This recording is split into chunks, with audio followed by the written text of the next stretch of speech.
Presentamos Tiempo de Dios con el pastor Ezequiel Molina Hijo. Una palabra de fe que puede transformar tu vida.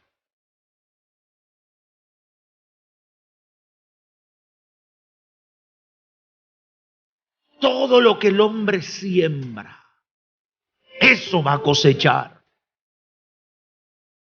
No me canso de repetirle a la gente que hay que vivir todos los días creyendo que Dios cumplirá su promesa en nuestras vidas.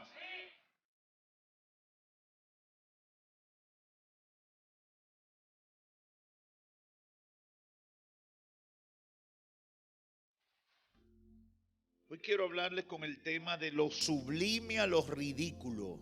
Solo hay un paso. Segundo libro de Reyes, capítulo 17, verso 6 en adelante. Dice la escritura: en el año 9 de Oseas, el rey de Asiria tomó Samaria y se llevó a Israel al destierro en Asiria y lo puso en Jalat, en Jabor, río de Gozán y en las ciudades de los medos y los persas. Esto sucedió porque los hijos de Israel habían pecado contra el Señor su Dios, con ese Dios que los había sacado de la tierra de Egipto, debajo de la mano de Faraón, rey de Egipto, y habían reverenciado a otros dioses. Y anduvieron en las costumbres de las naciones que el Señor había arrojado de delante de los hijos de Israel, y en las costumbres de los reyes de Israel que ellos habían introducido. Pueden tomar asiento. Gloria al Señor. Reiteramos la bienvenida a todos los que nos visitan y a todos los que se unen con nosotros a través de los medios. Hoy quiero compartir con ustedes este tema que he titulado de esa manera: de lo sublime a lo ridículo, solo hay un paso. Dice Héctor Zimmerman en su obra 3000 historias de frases y palabras, que esta frase que hemos utilizado como título de esta reflexión corresponde a Napoleón Bonaparte y la expresó tras el incendio de Moscú durante la retirada bajo la nieve de los maltrechos restos del gran ejército de Napoleón. El emperador supo que en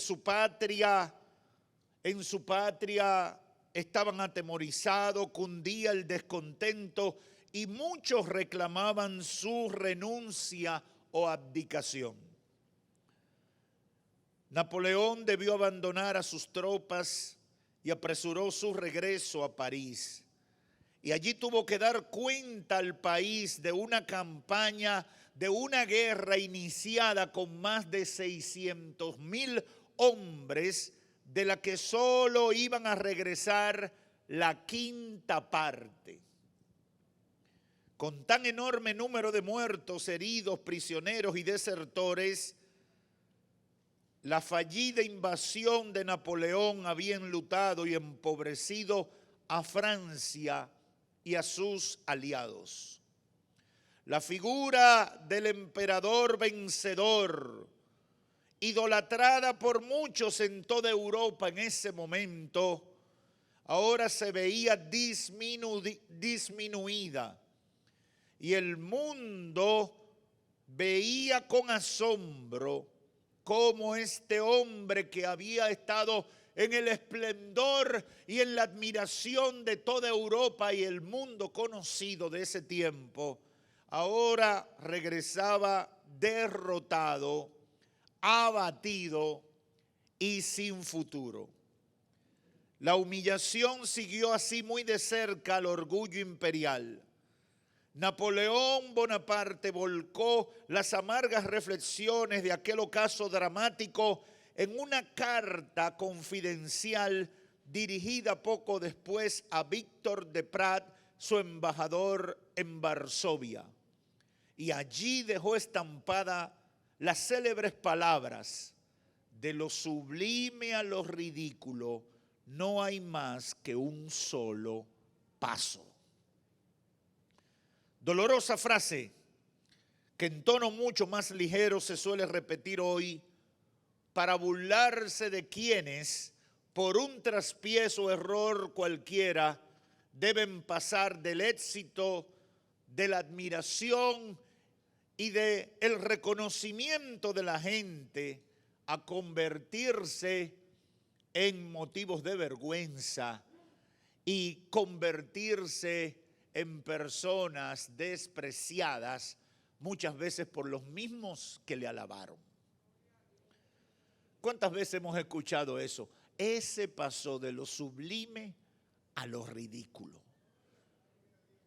Mi vida ha pasado de lo sublime a lo ridículo. Cuando el Espíritu Santo me llevó al capítulo 17 de este segundo libro de Reyes y reflexionaba sobre la historia del comportamiento del pueblo judío como un modelo de lo que puede pasar con nosotros como colectivo o de manera individual, esta frase llegó a mi mente, llegó a mi memoria, aunque en ese momento no recordaba quién era el autor. Qué sorpresa para mí que fue Napoleón Bonaparte, un hombre que fue reconocido como un genio de las campañas militares. Muchos se preguntarán: pastor, ¿cómo se puede pasar de lo sublime a lo ridículo?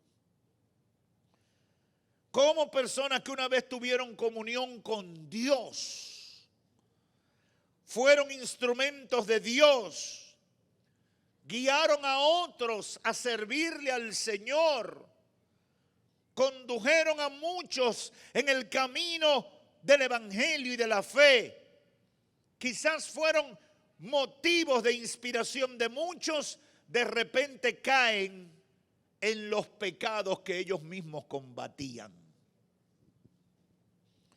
Es mi oración que el Espíritu Santo trabaje con muchos que me están escuchando ahora. Dentro y fuera de este templo creo que hay gente que está viviendo esa experiencia. Y le he pedido al Señor que estas palabras produzcan, primero, arrepentimiento. Número 2, reconciliación. Y número 3, advertencia para todos los que me están escuchando.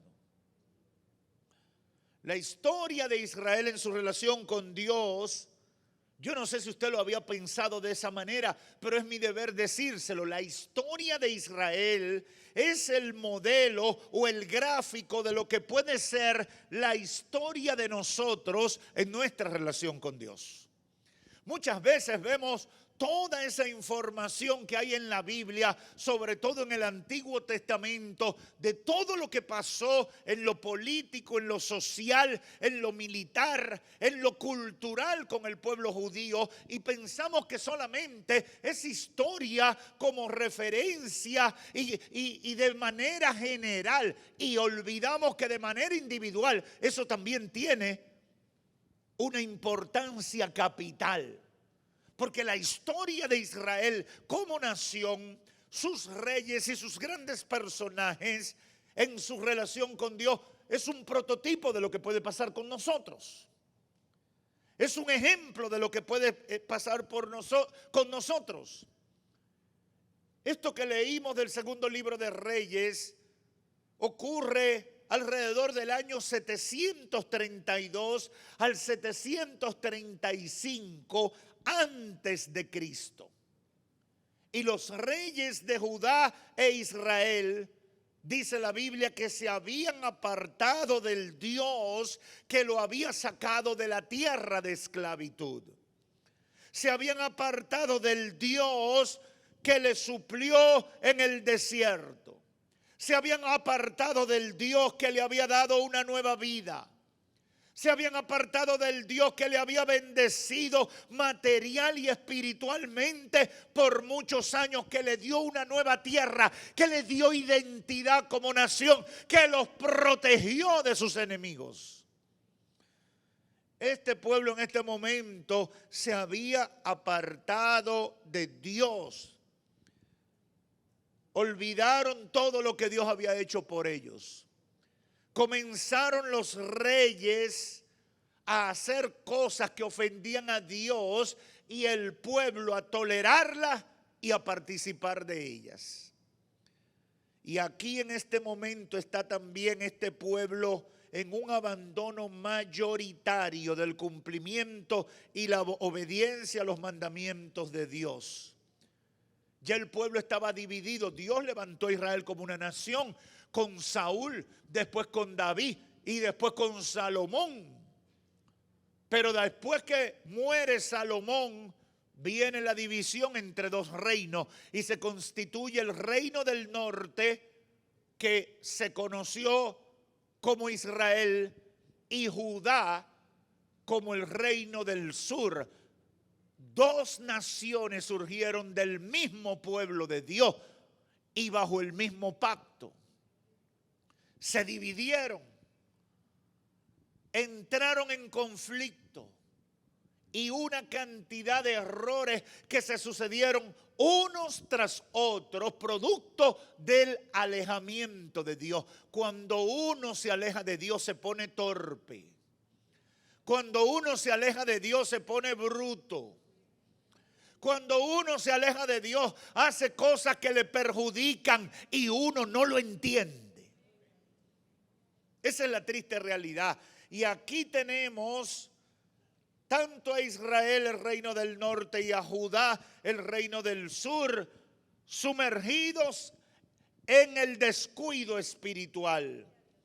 Y dice el capítulo 16 del segundo libro de Reyes, verso 2, en el año 17 de Peca, hijo de Remalías, comenzó a reinar Acaz, hijo de Jotán, rey de Judá. Cuando usted escucha esa referencia, está tratando de conectar un rey de un lado con el rey del otro lado, y por eso dice, en el año 12 de fulano, entonces aquí entró a reinar Mengano. Está tratando de conectar las dos naciones que salieron del mismo pueblo y las cosas que estaban pasando en ambas.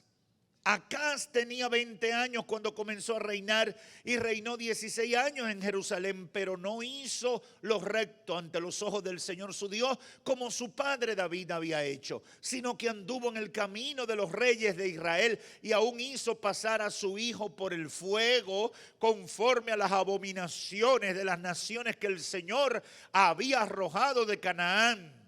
Y sacrificó y quemó incienso en lugares altos, en las colinas y debajo de todo árbol frondoso. La descripción que se da es de una caída espiritual. La caída espiritual del pueblo judío se caracterizaba porque abandonaban la adoración a Dios o la compartían con dioses falsos. Abandonaban la dependencia de Dios totalmente o la compartían con dioses hechos por las manos de los hombres. Y Dios fue muy claro desde el principio cuando hizo pacto con ellos. Yo voy a ser su único Dios. Amarás al Señor tu Dios con todas tus fuerzas, con todo tu corazón. Yo seré su Dios y ustedes serán mi pueblo. Aleluya. Yo los voy a cuidar, yo los voy a proteger, yo les voy a proveer, yo los voy a defender de sus enemigos, pero ustedes no inventen con otros dioses. Y cuando uno los ve solamente con una visión histórica del problema, uno puede caer en muchas especulaciones que no tienen nada que ver con la realidad. Lo cierto es que los problemas y las crisis del pueblo judío siempre venían y vienen porque en la desesperación o en la calamidad y en la bonanza, se desesperaban y buscaban otras alternativas para resolver sus problemas. Por eso tanto hablamos en la iglesia de aprender a tener paciencia, de aprender a esperar en Dios, de dejarse dirigir por el Espíritu Santo. Hablamos con frecuencia de eso. ¿Por qué? Porque cuando estamos con un problema, nos queremos agarrar de cualquier ramita podrida y terminamos fracasando. Esa es la triste realidad, hermanos. Esa es la triste realidad. Yo he escuchado gente decir, si Dios no resuelve, yo resuelvo. Y ahí se van para donde Baal. Ahí se van a buscar ayuda donde no deben buscar ayuda. Y eso era lo que le pasaba al pueblo judío. Y le ha pasado en su historia. Comenzaban a adorar dioses muertos, a idolatrar dioses de otras naciones, creyendo que el de ellos se había olvidado de ellos y que ellos, por tanto, tenían que tomar iniciativa para buscar la ayuda de cualquier lugar donde venga. Yo he conocido personas que están enfermos y vienen a la iglesia para que oremos por ellos, y uno ora, y porque no se sanaron, entonces al otro día van donde un brujo. Y tú dices, pero Dios mío, ¿y qué es? Bueno, ellos no están buscando a Dios, ellos quieren que les resuelvan un problema, y si no se los resuelve Dios, están dispuestos a buscar al diablo.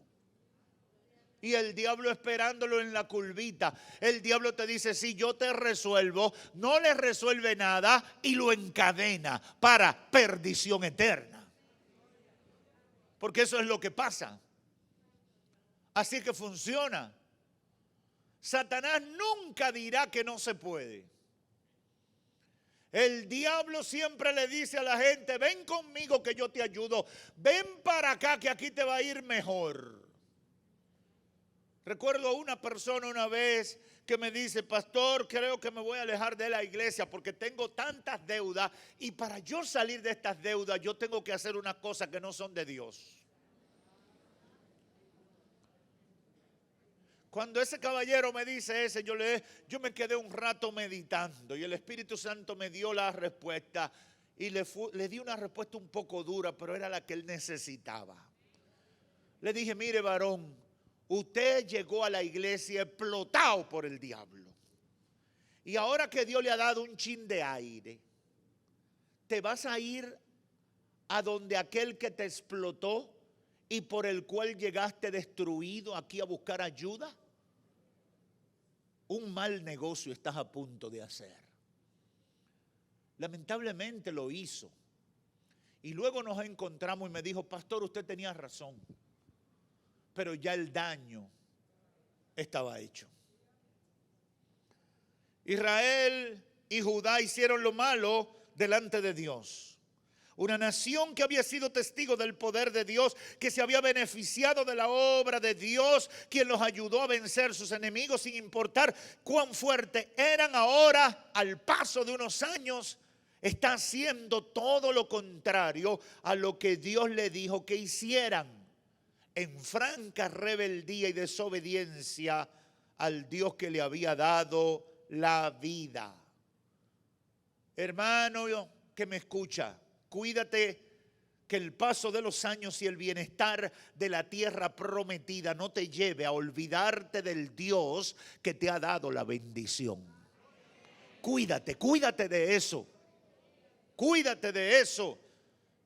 Con el paso del tiempo he visto a muchas personas que después de ser bendecidos, sostenidos y preservados por Dios, por cualquier cosa, a veces solo por el bienestar que están disfrutando, se rebelan contra Dios y flagrantemente violan los mandamientos de Dios sin tomar en cuenta lo que Dios ha hecho por ellos. Cuídate de eso.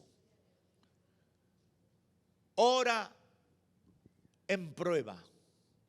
Ora en tranquilidad y bonanza. ora y ten comunión con Dios en todo tiempo. No cambies tu adoración ni tu devoción por el cambio de la temporada en tu vida. Aprende a mantenerte firme y fiel, adorando y buscando a Dios en espíritu y en verdad. ¿Qué sucedió primero con Israel y luego con Judá? El verso 6 lo dice: en el año 9, Asiria tomó Samaria y se llevó a Israel al destierro en Asiria y lo puso en 2 ciudades asirias, Jalad y Jabor, próximo al río de Gozán y a las ciudades de los medos. El destierro, para los que no saben mucho de la historia, el destierro es lo peor que le puede pasar a una nación. Cuando a una nación la sacan de su territorio y se la llevan como prisionero y esclavo a otro lugar, le están haciendo el mayor daño que se le puede hacer. La están destruyendo, están dañando su identidad. Y los asirios tenían un método que otros imperios antiguos también lo pusieron en práctica. ¿Usted sabe qué hacían los asirios? Cogían a la gente, la invadían, se la llevaban para otro sitio y a la tierra de ese pueblo venían y traían gente de diferentes sitios. Hacían una mezcla, lo que se llama hoy multicultura. Hacían una mezcla para que no tuvieran identidad, para que no tuvieran valores patrios, para que no tuvieran identificación con el Dios al que le servían. Cualquier coincidencia con los pensamientos de los globalistas y los llamados progresistas hoy no es coincidencia, es un patrón de funcionamiento del diablo en todas las épocas. Y a eso le pasó al pueblo judío. Lo desterraron, se lo llevaron y a su tierra trajeron extranjeros. ¿Por qué sucedió esta tragedia? ¿Por qué terminaron así? ¿Por qué perdieron la libertad que Dios había conquistado para ellos? ¿Por qué los enemigos los vencieron? ¿Por qué el diablo los derrotó? El verso 7 lo dice: esto sucedió porque los hijos de Israel habían pecado contra el Señor su Dios. ¿Por qué vino la desgracia? Por el pecado. Y yo no estoy hablando de un pecadito, un día que usted cogió una cuerda y le dijo una mala palabra a alguien. Yo no estoy hablando de un pecado así. Cuando usted analiza los hechos, se va a dar cuenta que Israel tenía décadas haciendo lo malo delante de Dios. Porque Dios en su misericordia nos da un tiempo de tolerancia para que nosotros reaccionemos antes que el juicio nos alcance. Y yo sé que muchos de los que me están escuchando ahora saben de lo que yo estoy hablando. En el lenguaje popular decimos: Dios le da soga, le da tiempo para que la gente reaccione, para que la gente se confronte consigo mismo.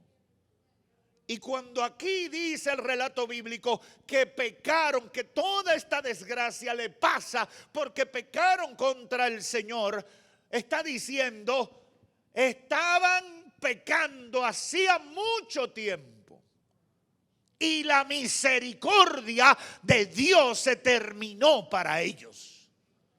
Porque la misericordia tiene un límite de tiempo. Dios te ama, Dios es misericordioso, pero hasta un día.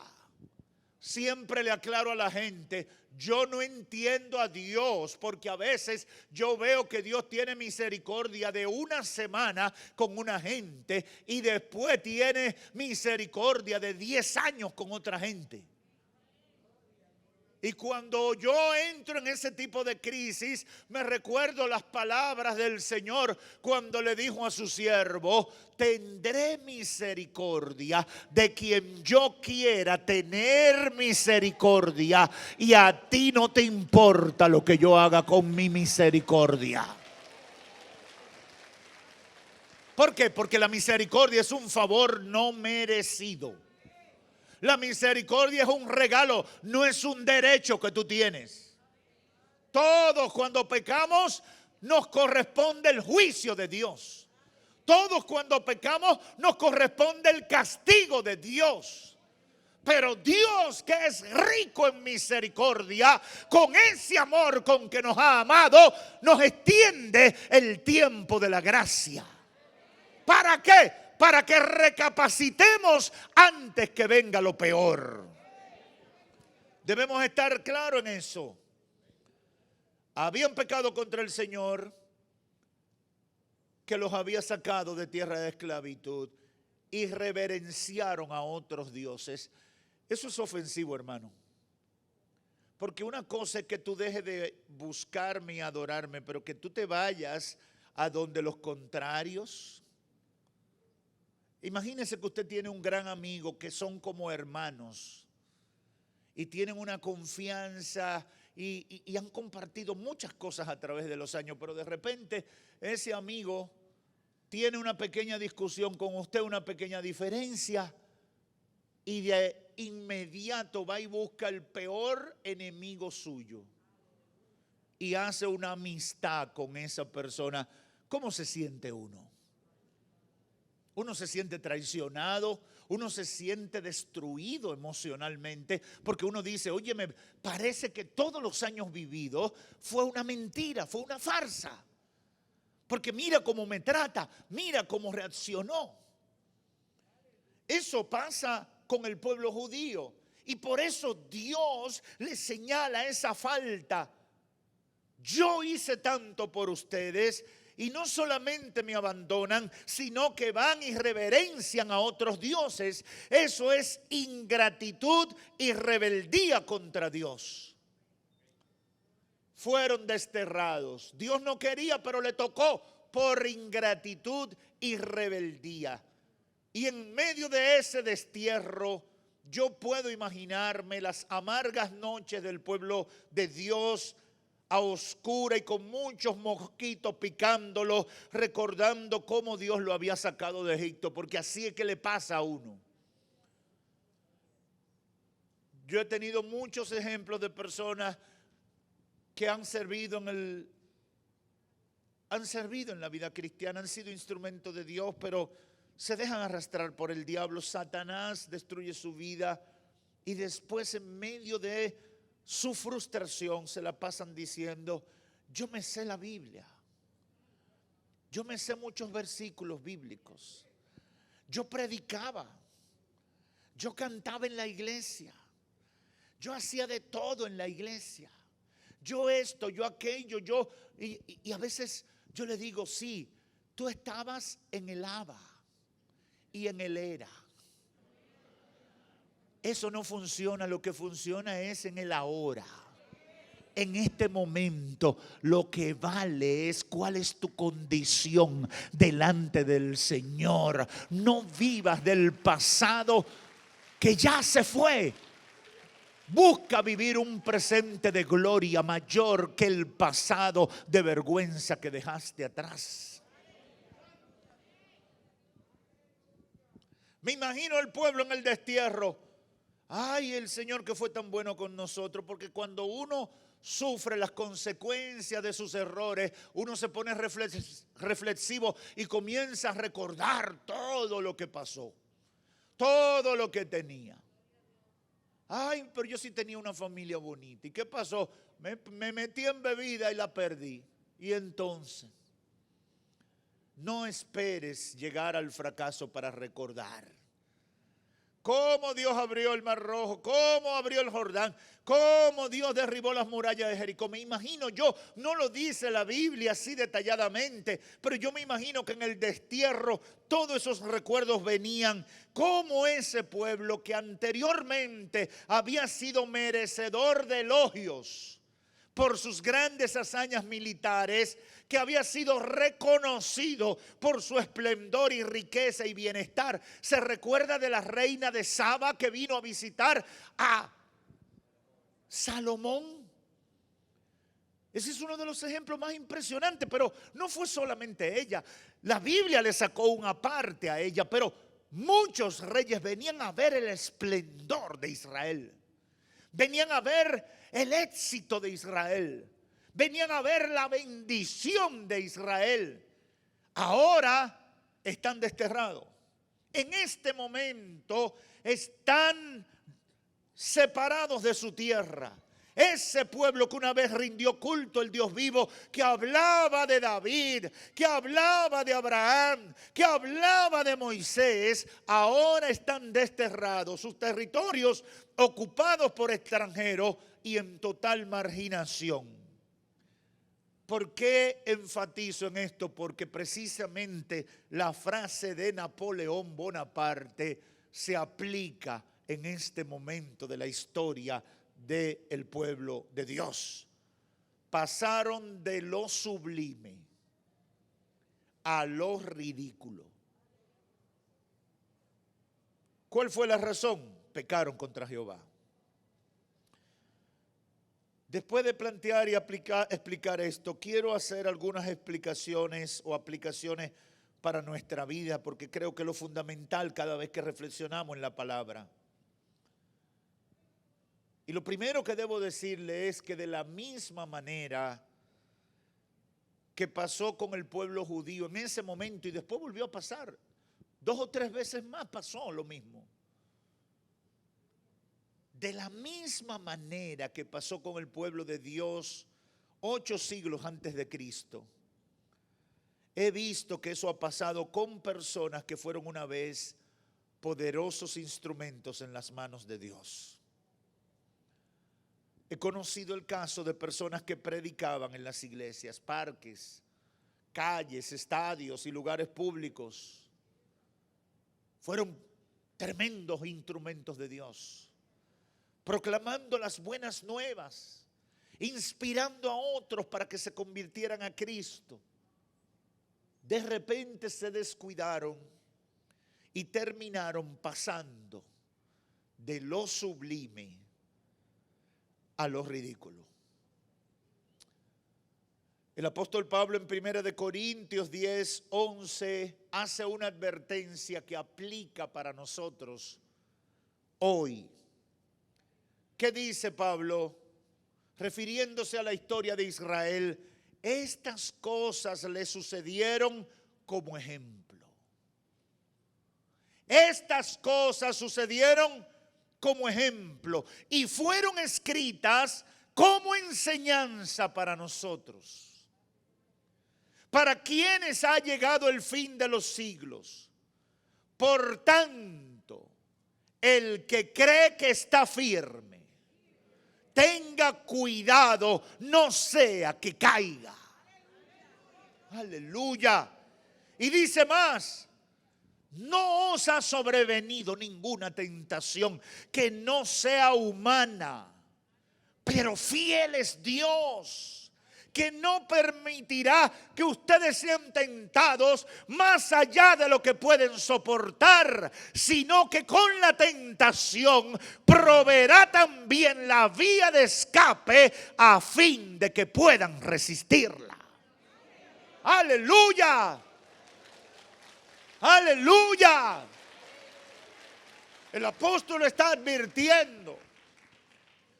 Y por eso nosotros tenemos que citar estos ejemplos. Yo sé que hay gente que se molestaría diciendo: ¿por qué me hablan tanto de la historia del pueblo judío? ¿Por qué me mencionan los hechos de lo que a ellos les pasó? Dice el apóstol Pablo, muchísimos siglos después, inspirado por el Espíritu Santo: estas cosas están escritas para que les sirvan de ejemplo, para que le enseñen.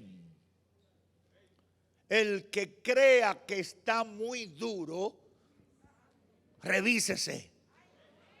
No vaya a ser que también caiga. Eso tiene mucha tela por donde cortar.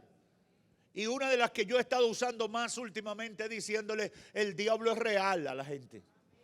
El diablo es real. El diablo es real. Dios es real, pero el diablo es real. Los demonios son reales.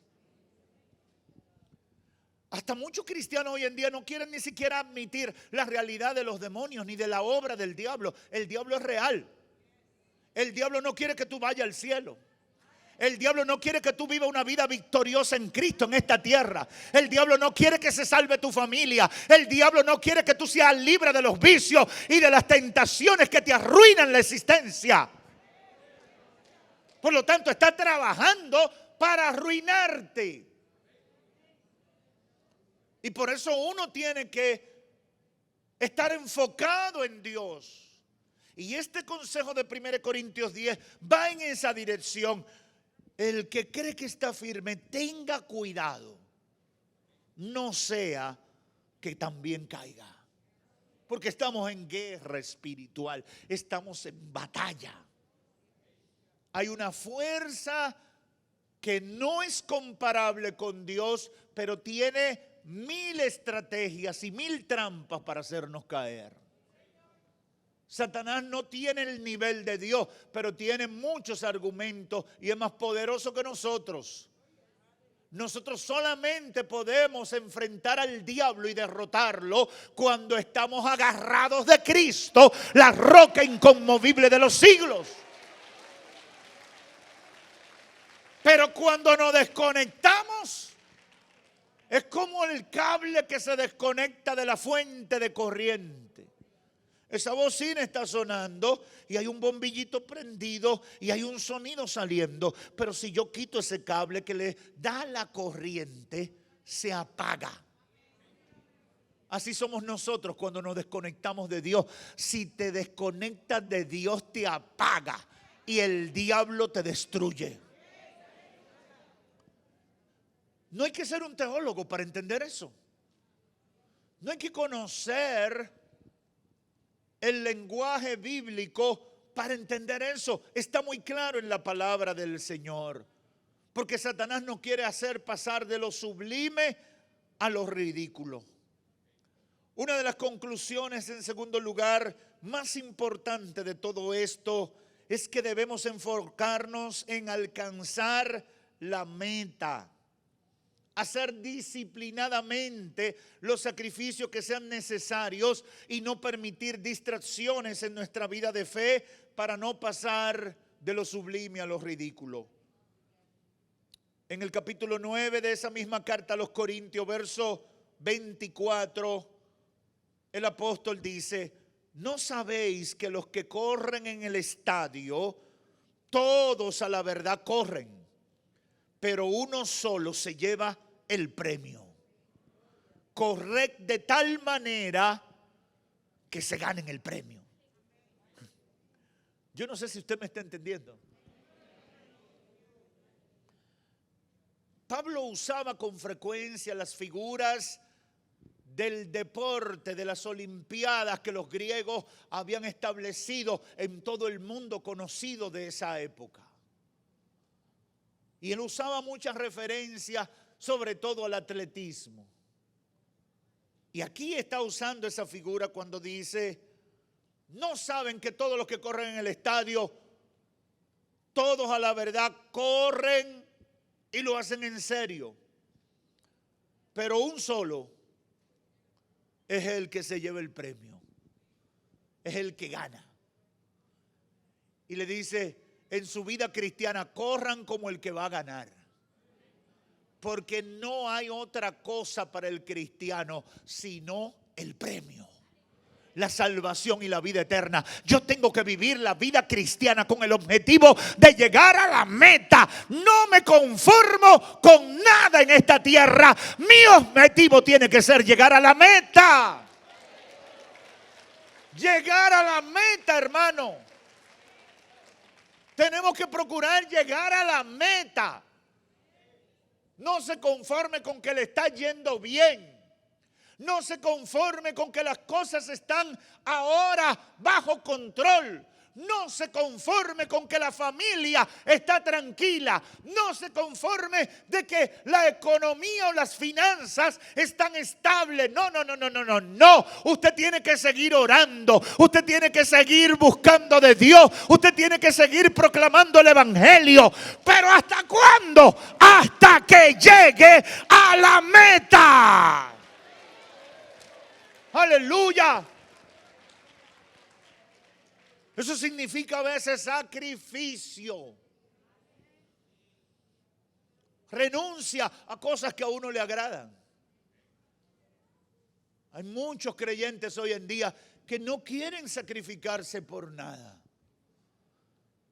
Le gusta consumir todo lo bonito que la iglesia le puede ofrecer, pero ellos no se sacrifican por nada ni por nadie. Todo el que trabaja en la iglesia, yo como pastor, todos los que son voluntarios en la iglesia, todos los que sirven en algún ministerio en la iglesia, para mí son mis compañeros de ministerio. Aunque a veces no sé ni sus nombres, el nombre de todos, porque Dios ya nos ha dado a muchos. Pero por eso yo siempre que puedo voy y los saludo. Yo siempre que puedo le pongo la mano en el hombro. Yo siempre que puedo le digo Dios te bendiga. Y antes del COVID le daba un abrazo. Ahora yo no sé si quieren que lo abrace. ¿Por qué? Porque esa gente está sacrificando. Está renunciando a cosas con tal de ¿qué? De hacer el trabajo que Dios necesita que se haga en su obra. Por eso todos debemos anhelar servir en la obra de Dios.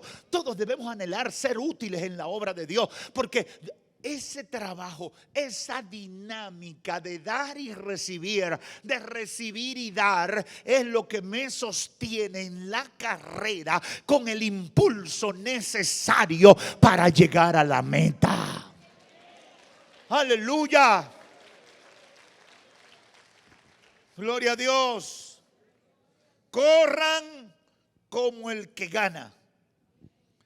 Todo aquel que lucha, verso 25, de todo se abstiene. Ellos a la verdad para recibir una corona corruptible, pero nosotros una incorruptible. Usted no va a ver un corredor de atletismo comiendo mondongo, ni dándose hartura de grasa de que entre sí.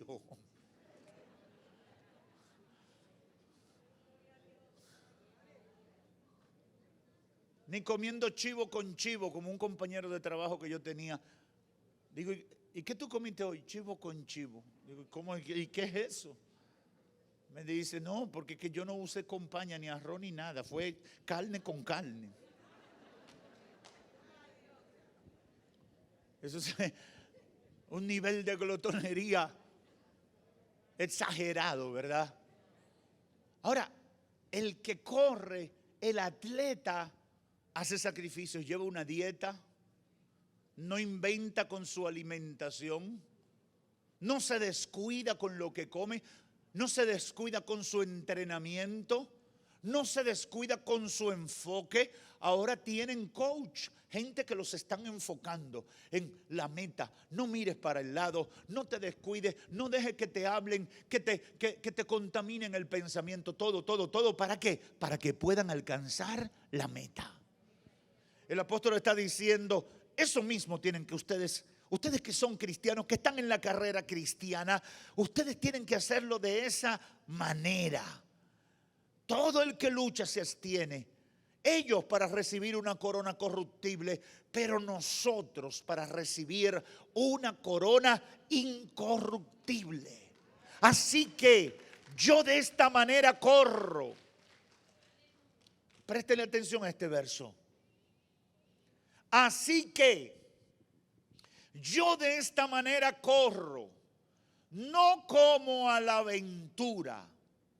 De esta manera peleo, no como quien golpea el aire, sino que golpeo mi cuerpo y lo pongo en servidumbre, no sea que habiendo sido yo heraldo para otros, yo mismo venga a ser eliminado.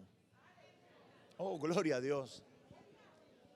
Nosotros dominamos más el lenguaje de los peloteros, ¿verdad? Ahora estamos en tiempo de pelota invernal en la República Dominicana. Y usted oye esos grandes jugadores. Va a entrar fulano. ¿Qué significa eso? Está entrenando, se está preparando para poder entrar en acción. Porque el que entra en acción y pretende dar el mejor servicio posible de su capacidad, sabe que tiene que estar entrenado, preparado y al mayor nivel. No está desenfocado. Pablo dice aquí, óigame, yo de esta manera corro como el que va a ganar. Yo no estoy en la vida cristiana jugando a la religión. Yo no estoy en la vida cristiana pasando el rato. Yo no estoy en la vida cristiana porque los domingos no tengo otra cosa que hacer. No, yo no estoy a la aventura. Yo no estoy golpeando el aire. Yo soy hombre de propósito en Dios. Estoy enfocado en la meta. Esa palabra de Dios es para usted que me está escuchando. Tienes que aprender a decirle al diablo y a todas sus tentaciones, yo no estoy perdiendo mi tiempo, yo estoy caminando hacia la meta, yo no estoy jugando a ser cristiano. Yo voy camino a la meta y yo voy a llegar en el nombre de Jesús. Yo voy a llegar en el nombre de Jesús. Pase tiempo bueno, pase tiempo malo, pase por valle de sombra de muerte, pase por donde pase, yo voy a llegar en el nombre de Cristo Jesús.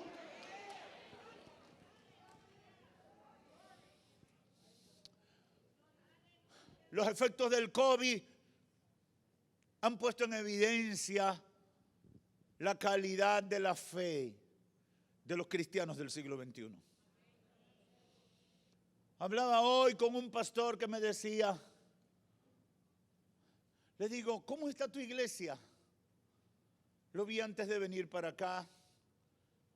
Me dice, no, ya yo no estoy pastoreando. Digo, ¿qué pasó? Nosotros éramos pequeños, pero con el efecto del COVID nos quedamos en muy poquito. Y no podíamos sostener el local. Y entonces le entregué ese grupito a otro pastor que estaba buscando un local. Y también se habían puesto poquito. Y entonces se juntaron ese poquito y ese otro poquito para hacer un poquito más grande. Porque muchos se quedaron en el camino por los efectos de la pandemia. ¿Por qué la pandemia ha puesto de relieve que muchos han tenido una fe que no es sólida, que no es fuerte? Porque precisamente no estaban definidos en el enfoque, en la manera, en la esencia de su vida cristiana. Y eso es lo que el Espíritu Santo ha puesto en mi corazón. ¿Cómo podemos llegar a pasar de lo sublime a lo ridículo cuando definitivamente estamos en la iglesia, pero no somos conscientes de ni qué estamos haciendo, ni quiénes verdaderamente nosotros somos? Pablo dice, yo no estoy tirando golpe al aire. Aleluya. Yo no estoy corriendo por participar. Usted ha escuchado carreras así que dicen, no, lo importante es participar. 5K, lo importante es participar. Pablo dice, I'm sorry, baby. Yo no estoy corriendo por participar. Yo estoy corriendo para ganar. Yo no estoy tirando golpes al aire. Yo estoy peleando la batalla de la fe en el nombre de Cristo Jesús. Yo no sé si aquí hay gente que me está entendiendo. Yo soy un hombre o una mujer de propósito en Dios. Aleluya. Aleluya. Ese es el tipo de gente que Dios está levantando para esta generación. Gente de propósito. Oh, gloria a su nombre. Aleluya. Aleluya. No corro para participar, corro para ganar. No golpeo al aire como la aventura. golpeo mi cuerpo y lo pongo como en servidumbre. No sea que habiendo yo sido heraldo. ¿Qué era un heraldo? Un heraldo era el que daba las noticias, las buenas noticias del rey. Eso era un heraldo. Uno que daba las buenas noticias del reino. Y eso somos los creyentes. Nosotros somos heraldos. Nosotros le decimos a la gente, Cristo salva. Nosotros le decimos a la gente, Cristo sana. Nosotros le decimos a la gente, Cristo viene pronto. Aleluya. Y Pablo dice, yo no quiero que habiendo yo sido heraldo para otros, venga y sea eliminado por el diablo. Por eso me sacrifico en el entrenamiento de la fe, en el fortalecimiento de la fe, en la comunión con Dios. ¿Cuánta batalla tiene uno para orar a veces? Qué difícil. Yo pongo mi alarma temprano porque yo estoy convencido que si yo no oro en la mañana temprano, las batallas del día me van a ahogar y me van a consumir el tiempo. Pero qué difícil se le hace a uno levantarse. Y a veces hasta me da olor a café. Y el diablo me dice, ve a tu cafecito, bébetelo tranquilo. Y después tú oras. Porque Satanás se la pone suave a uno. Y si tú estás en la carne, tú dices, verdad, el Señor sabe que yo necesito café. El Señor sabe que yo necesito tranquilizarme. El Señor sabe. El Señor sabe. Y uno empieza a autoconmiserarse, a uno a autocomplacerse. Y uno comienza a descuidarse. Yo les voy a decir algo. Una de las cosas que yo valoro del ministerio, óigame bien, una de las cosas que yo valoro del ministerio, ¿usted sabe qué? Que me obliga a buscar de Dios. No sé si usted me entendió. Cuando uno tiene responsabilidades en el Señor, cuando uno tiene que ministrar, cuando uno tiene que servir en la obra de Dios, cuando uno tiene que ir al frente de batalla, uno sabe que no puede ir sin orar. Uno sabe que no puede ir sin buscar de Dios. Porque tú no sabes cuál es la estrategia del diablo contra ti ese día. Tú no sabes con qué demonio te vas a enfrentar. Me hablaba un pastor esta semana pasada de la experiencia que vivió el viernes de la otra semana, cuando una persona, una mujer vino a su oficina y de repente se le manifestó un demonio y de repente ese demonio comenzó a hablar con otra voz. Me dijo, nunca en mi vida me había enfrentado a algo parecido.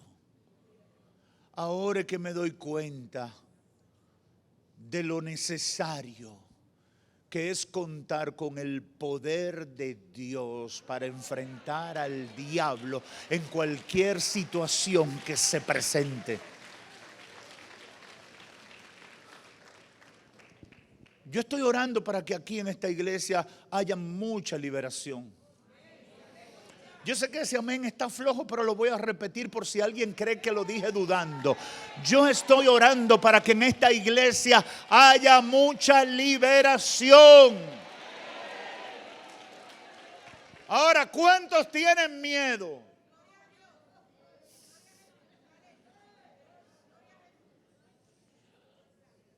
Pastor, ¿y por qué usted pregunta eso? Sencillo. Yo he visto a muchos creyentes salir corriendo cuando el poder del diablo se manifiesta.